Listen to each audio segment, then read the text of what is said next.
Come on, man. Take a second for that one. Yes, sir. Take a second for that one. We have to take them back to 2015. Come on. Wow. We could take them back further to 1999 when her first album dropped. That part. 1999. 25 years ago. Wow. Tell me we're not in the presence of a legend right now, citizens. You couldn't convince me otherwise. When that first album came out, she was one of only 3 women to ever chart as high as she did on the Billboard, I want to say 100. That's crazy.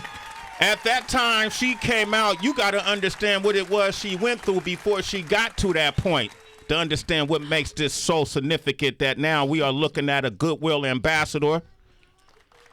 We are looking at a philanthropist.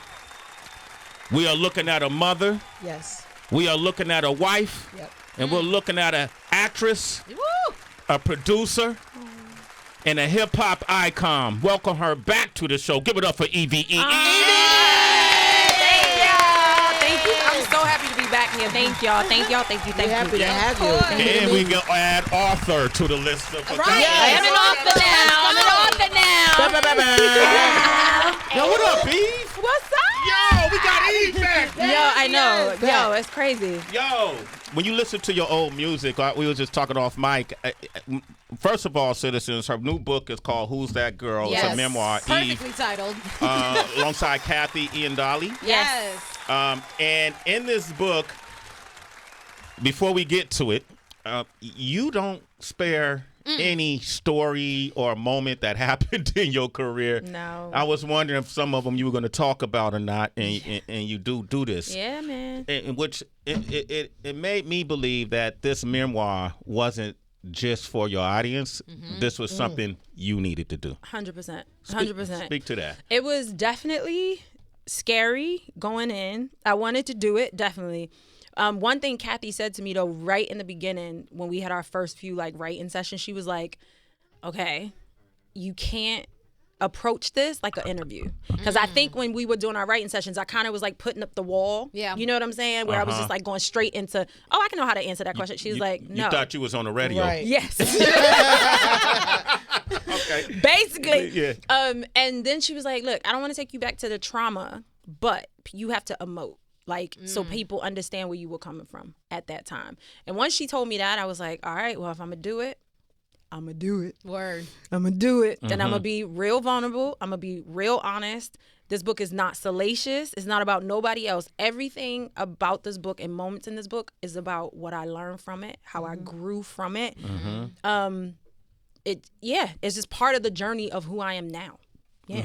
Can I ask, because you are married and clearly you respect the union of marriage like we all do, but did you have to have a conversation with your husband first before you did this? Because when she said that to you, to me, I would just, the Scorpio in me, the woman in me, the MC, all the things that we share in common would have just been like, okay, I got to go talk to my husband first. Okay. No, definitely. What I wanted him to know, because he was like, he did say to me, like, you mentioning boyfriends? And I was like, how far back in the past? So I was like, there will be mention of situations, but the names don't matter because they were a blip in the universe. You are my husband. You are everything. So I would never disrespect that. Right. Yeah, 100%. Got you. I like that Rez you kicked at him. A blip. Blip in the universe. A blip in the universe. Yeah, this is a very honest book. Let's get into it. Okay, first of all, congratulations on the life you crafted for yourself. Amen. The curated life that you had to take in your own hands and put yourself in different spaces each time, right? You were a dancer at one point. Yep. When people talk about, and see, it's a lot of people used to put a stigma because a woman or a male may have danced for money. Right. But that was, the ends is just, what do they say? The ends justified by the means. The means are justified by the ends, right? Yep. Talk about that, because we have since seen Cardi B. Yeah. Who talks openly about what she did to get to the point where she's at. Yeah. Talk about that. And do you get girls who dance that come up to you at all? Well, you know what's funny about that situation? Because I went back and forth about putting that in the book because I had talked about it. I have spoken about it a lot in my career, and I kind of was like, do I want to put this in the book? But I had to because it is such a big. Although it lasted 2 months. You only stripped for 2 months? Yes. And I didn't really, that's why it's called The Laziest Stripper. That's why that chapter is called that, because I was still so focused on rapping. I was still so focused on being signed. And I was like only doing that, like you said, means to an end, in a sense of like, I do need money. I want to get out my mom's house. I need to rap. So it was 2 months. The bigger part of that story is my meeting with Mase and him being that person that was like, what you want to do with your life? Being the person that asked me those questions that I already was thinking. Yeah. So he became like the messenger. Murder basically. Mase. Yeah. Literally. So like, yeah, I did it, but it's so much bigger than just that. Yeah. If that Of makes course. sense. Yeah. You know what I mean? Yeah. So, but yeah, it was 2 months and I wasn't that great. You wasn't? You know what? What's like your biggest night? Like, Want my money back. What was the most- I want my money back. Listen, but I was great. I was great rapping though. So I would get tipped for rapping. Oh, so you would Wait, dance at and the rap? strip club? No, listen. So Okay. I would go. Guys would be like, "Can I get a lap dance?" I'm like, "Let me rap for you. If you think I'm whack, I'll give you a lap dance for free." Wow. And most of the time, I wasn't.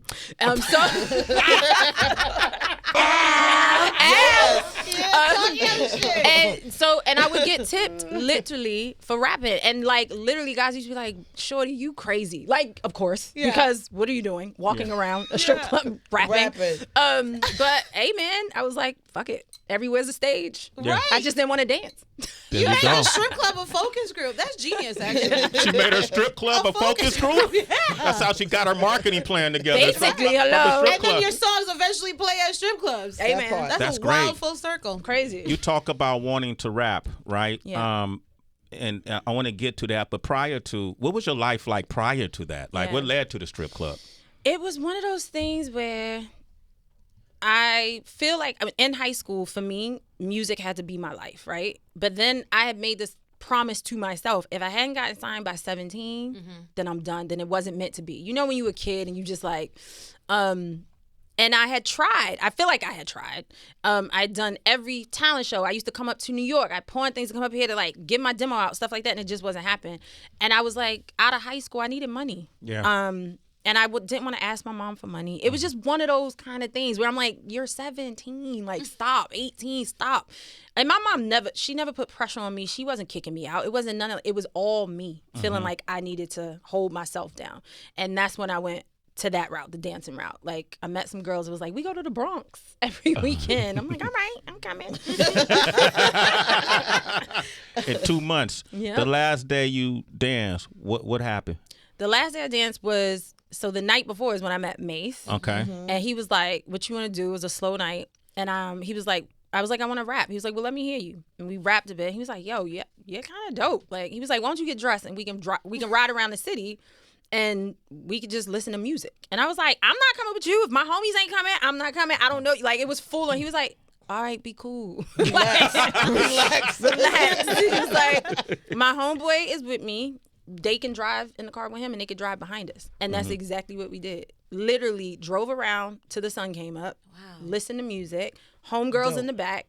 Went to his sister's house. That, like, when the sun came up, had some food. We fell asleep, like the girls. Yeah. When I woke up, he was gone and did not see him again. And I stopped that day. I was like, never again. I'm never going back. Ever. Mase was your sign. Literally. Give it up for Mase, man. Literally. Dude, like an angel. He Shout out to appeared and Mase. disappeared, right? Yeah. Literally. Wasn't easy when you got in the music business, because when you think about the 90s, it was even harder. Yeah. You know, it was the things that people like Heather B and Yeah. yourself went through. You Yeah. were late 90s. That made it possible for the Glorillaz and the Cardis and the Coil Rays. And, you know, you guys had to, you were the guinea pig, so to speak. And you talk about the atmosphere in the book, what it was like before you was dropping your first album. You even got a call from Jay-Z. I did. Can you talk about what the atmosphere was like and then what that call was? Yeah, I mean, there was excitement, of course. I was the new chick. I was the one chick from Rough Ride. You know, it was excitement. So of course the phone call was like, oh shit, it's Jay. Like, you know, and he was positive. Congratulations, but don't be too upset if it doesn't do well. Most times female rappers don't do that well. And You remember that, huh? That kind of narrative people used to say, Heather? I had a conversation with Jay-Z, but go ahead. Oh, yeah. shit. But he said that, and it wasn't out of malice. And to this day, like, there was no meanness behind. I know it wasn't. I think he was trying to. He was just telling me facts at that time. Mm-hmm. Like, but for me, I took it as like, oh, okay, I'm gonna show you. Mm-hmm. So you came out, your first album 99. Yeah. My first album came out in 96. Okay.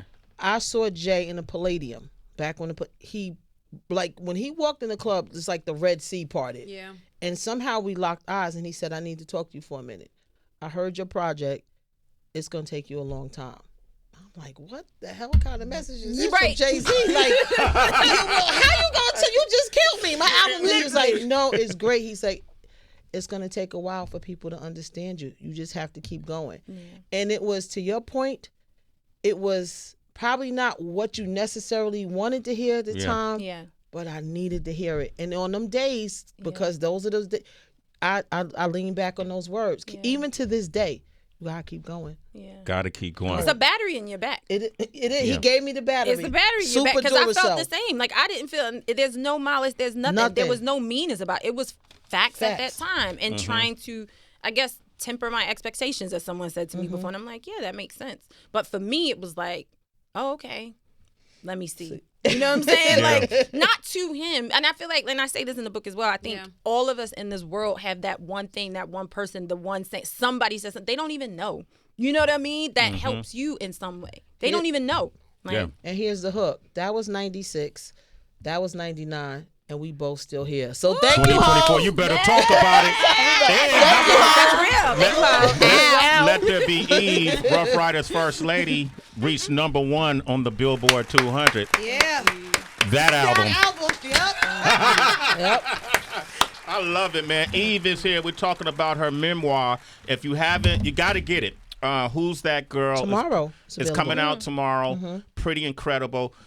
One of the things you go into, too, is, one of your biggest regrets to this day is when you got your TV sitcom.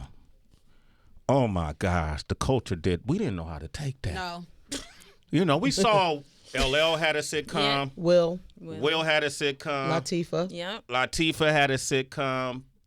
But it was ensembles, right? It was about you, about Eve, right? Yeah. And you had made a decision to go into acting. I don't know, Troy was your manager at that time. You told Troy, Troy Carter, salute to Troy Carter. Yes. You said, if I'm going to do this, I want to do it for real. Yeah. And you hired an acting coach, Tracy. Yes, Tracy. Right? Yeah. And it seemed like you were taking it seriously. Yes. What happened?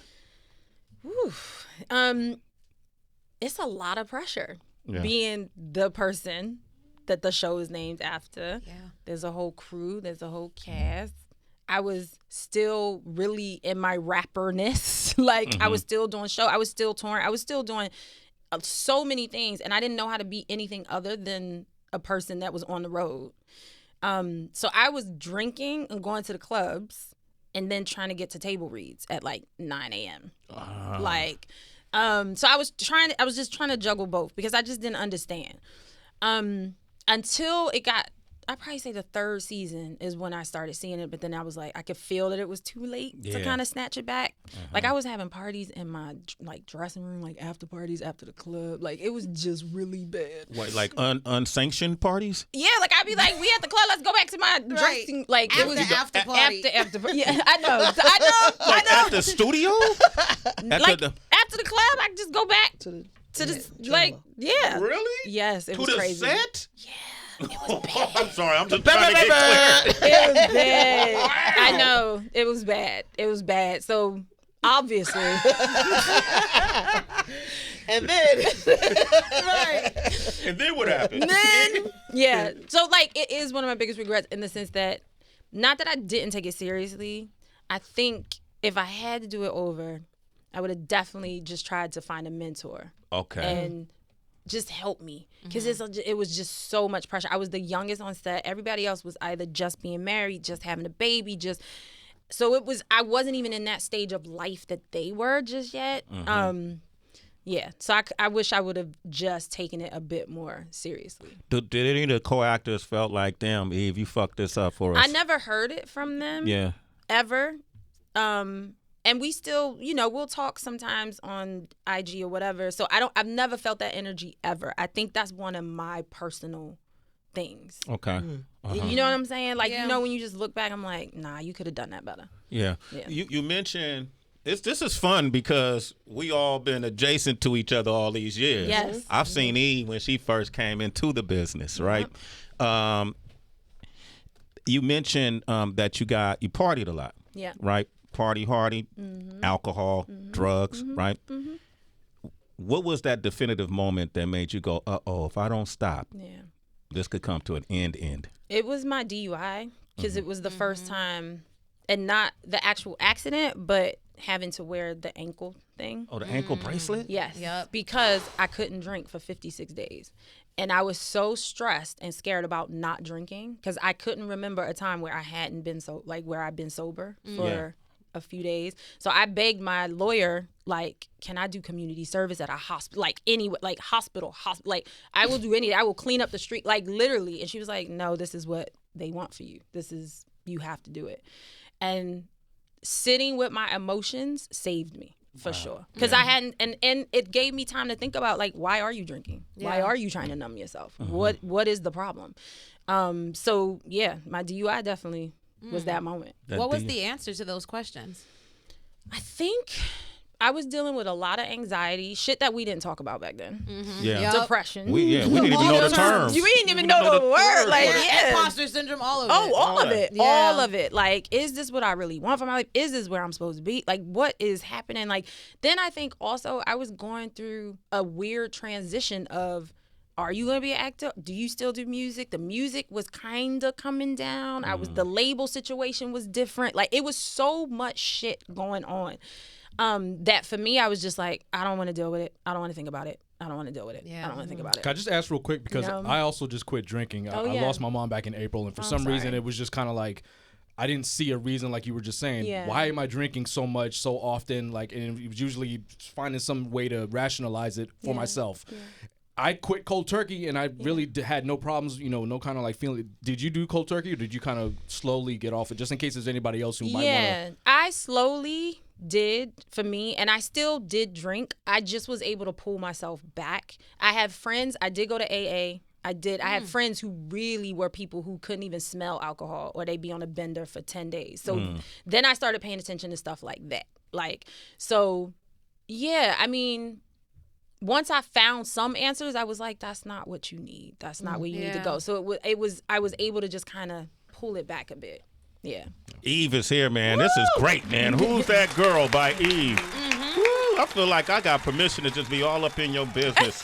When you write a book, right? Like, I know. Yo, I swear to God, before the run, like when I was looking at the schedule and stuff, I was like, oh my God, I feel so naked. Like, I feel naked. It's crazy. It is crazy. It's crazy, but at the same time, honestly, it's necessary for me. Like you said, this was a book that became necessary for me to get some things out, to get rid of some things, to shed some things. I don't want to bring anything into how I'm raising my kid. Yeah. You know what I'm saying? Like, he's just so important to me that I just want him to be wild and free, like his name, Wild, like, and yeah, it's a big deal. It's a big deal. It is. You're very fortunate too, because when your sex tape came out, you like how I brought that up? That was a wild way to put this. I'm like, that's what I was like. Shit. Wow. I thought we were friends. I'm like, damn. I didn't even remember. That's those cancers. That's motherfucker. Yo, you can say. I could turn to the page. There's a chapter. She talks about it. I'm just reading from what you said. Right. Look, Eve ain't really even want to say it. I'll say it for you. This motherfucker goes bring this up. I got you. But you talk about. I didn't know what happened, but you go behind the scenes, like this thing was leaked. Yeah. You were pissed at it. It was a clip from 7 years prior. Yep. Former relationship. Yep. Got the investigators involved. Yep. That person got caught. Yep. The whole 9. It was such a shocking thing. It was. At that time. It was crazy. It was shocking. Crazy. Like, is that Eve? We didn't believe it was you.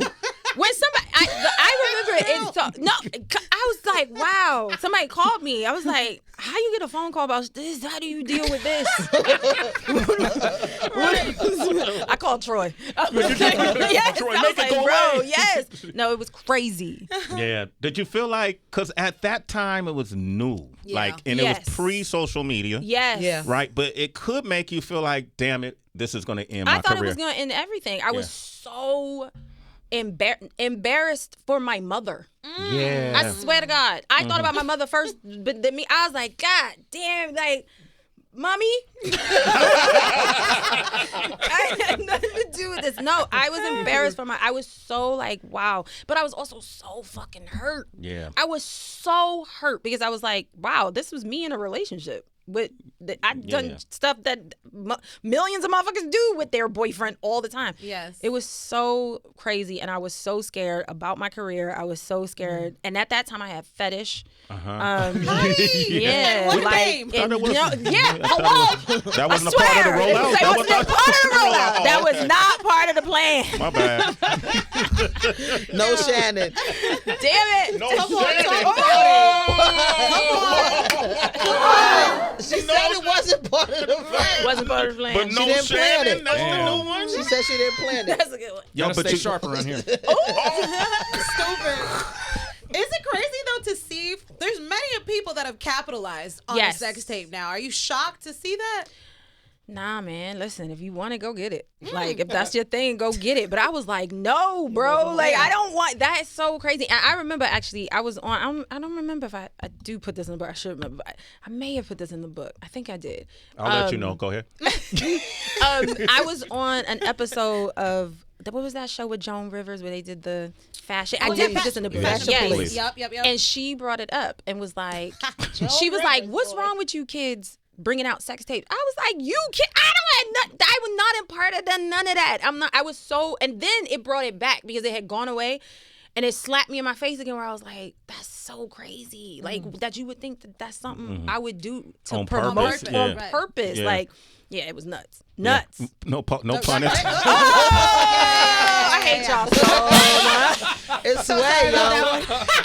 All right, no, hold on, man. Stop. No, really, this is Eve. Take her seriously. Stop. That's all so right, wrong. all right. Let me get to the. We got people on the phones. got Hold some up, balls we got to ask people that. on the phone.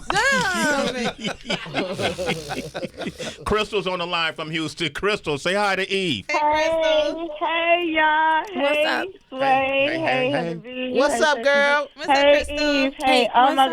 God. Okay.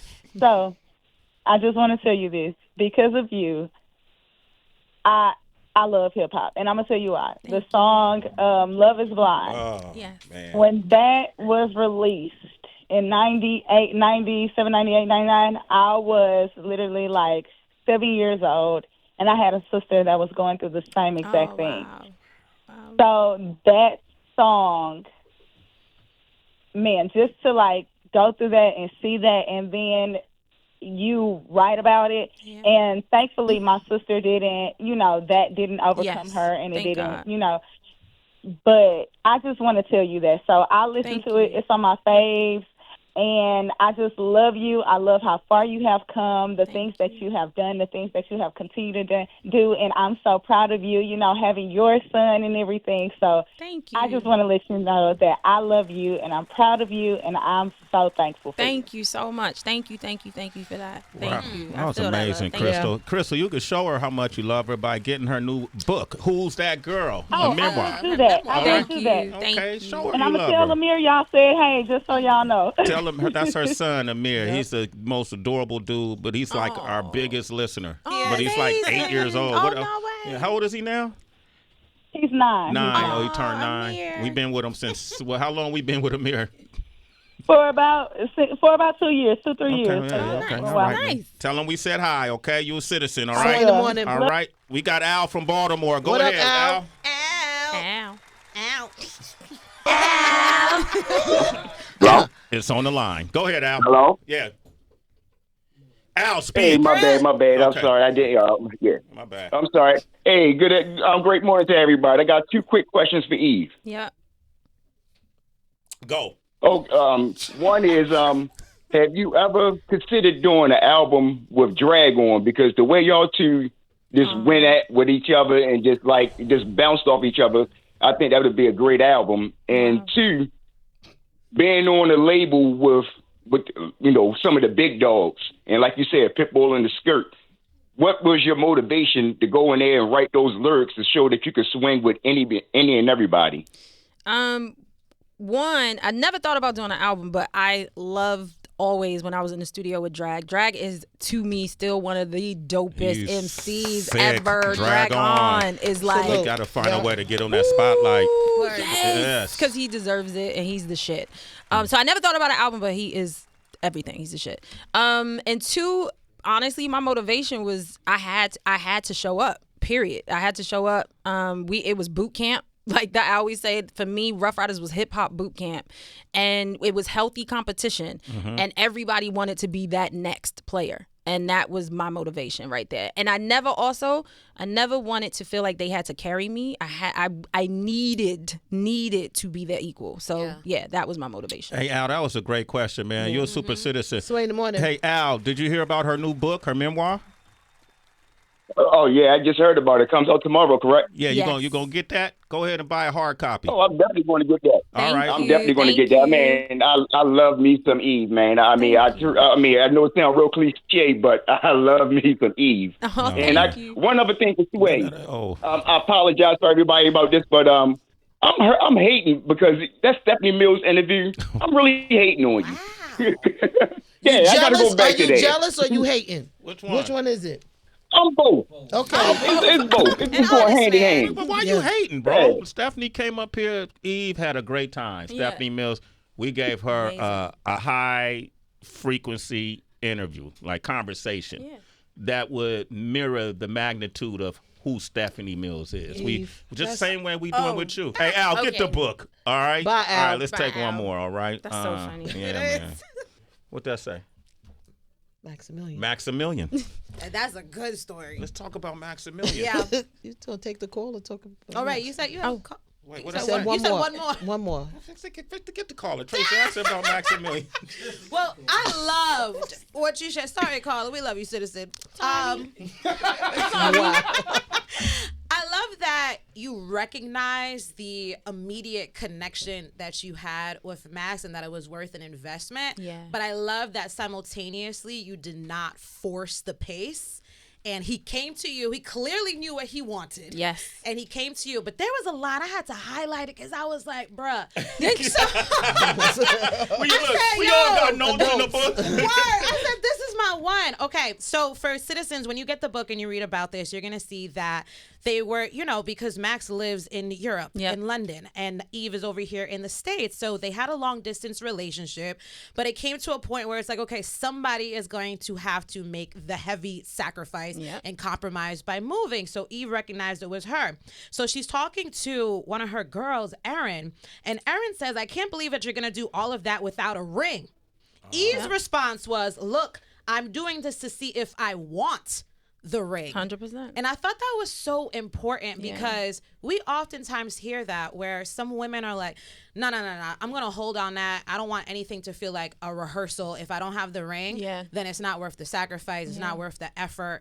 Talk about slowing down to fully know if you want the ring versus everything begins once I receive the ring. No, man. Like you said, we were so long distance for so long. We would have these trips where I was doing like club shows, Europe club shows and stuff. Mm-hmm. So he'd be like, all right, we'll come to London, or I'll meet you in Paris, or I'll meet you in Germany, or so everything was great because we would have these 1 week together, 2 weeks together. And then when it got serious, it was like, okay. Also, he had 4 kids. Yeah. You know what I'm saying? Yeah. So I was like, we need to live in the same city for a while, even if it's like 5 months, 6 months, to see, do I want this life? Taking on 4 kids, moving to a new country. I could always move back. Mm-hmm. But I was like, I don't even know if I want this because do I want to take on the responsibility? Right. And I do think sometimes we put so much pressure on ourselves to, like you said, to get the ring or whatever, but sometimes sometimes it's just about figuring it out. Because you need to know fully who this person is and who you are with that person before going. Marriage is a lot. Talk about it. Marriage is a lot. It's not easy. It is fucking hard. It's but all the time, every day. It's hard. But if you do it with the person you choose, you know what I'm saying, and you do it with your eyes wide open, then, then it could be great. It could be fun. You know what I'm saying? It's never perfect. It ain't shit perfect. Nothing perfect. But I wanted to... Yeah, I needed to figure that out. Yeah, definitely. Yeah. Proud of you, Eve. Thank you. Yeah. Thank you. No, I'm proud of you because you could fuck around in hip hop for decades and never grow up. Yep. It's real. That's what you be saying. No, it's real. How many years I've said that? Yeah. You could be pushed out and kicked out. They get kicked and put out. You can shelter yourself in this, going through this loop every year. It's just enough to be there, but not enough to get where you want to go. And years pass by, and you don't evolve, and you don't grow up. And you don't grow up. And you see a lot of, I speak to the men in our culture, having a hard time growing up. Yep. Right? And so the conversation is rather adolescent. You see the meaning, the reasons behind the moves that are being made are kind of adolescent. Yeah. So when I watched you, it's like, keep ascending. Because we're not just this. Yes. This gets us to all of that. Yes. Right? 100%. So you personify that, Eve. I'm very thankful that I guess, recognized how to pivot. I will say that's not just me. I think that is down to who, it was Troy in the beginning, 100%.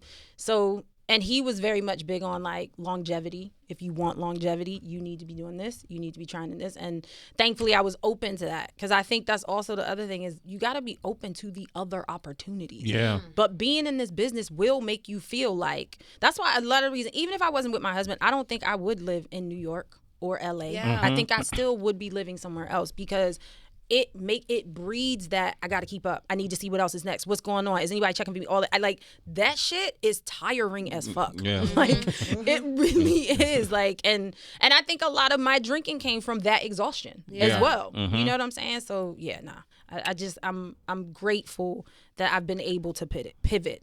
Very grateful. And you've shown up every time. We didn't get to talk about the talk, but congratulations for that stint on the talk. On NYU as well. Yes, NYU, your residency. Shout out to Steinhardt. What are you doing over there? You teaching a class? Yeah, they let me do whatever I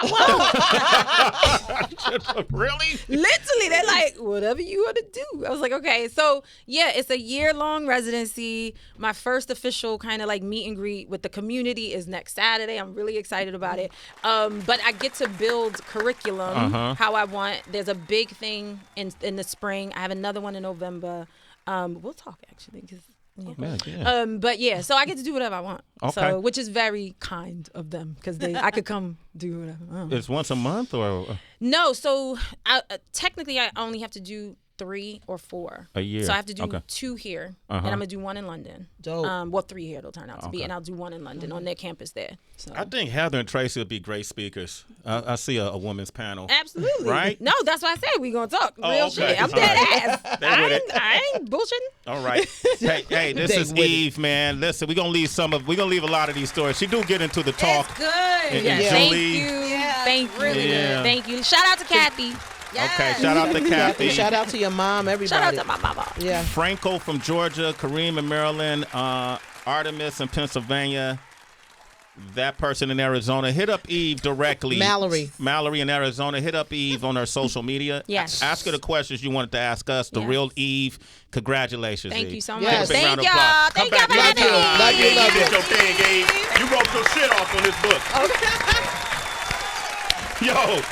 This is a great ass book, man. It really is. It's The an first easy read, page too. to the last. From the first. Shout out to your aunt. Yes. Yeah. My Aunt Yes, Karen, may your she aunt. rest. May she rest. Shout out to Aunt Karen, man. Oh, that's nice. All right. Hey, and we're going to say, wow, we had Halle Berry here, too. We had 2 powerhouses, Halle Berry and Eve. Wow. Full spectrum of entertainment.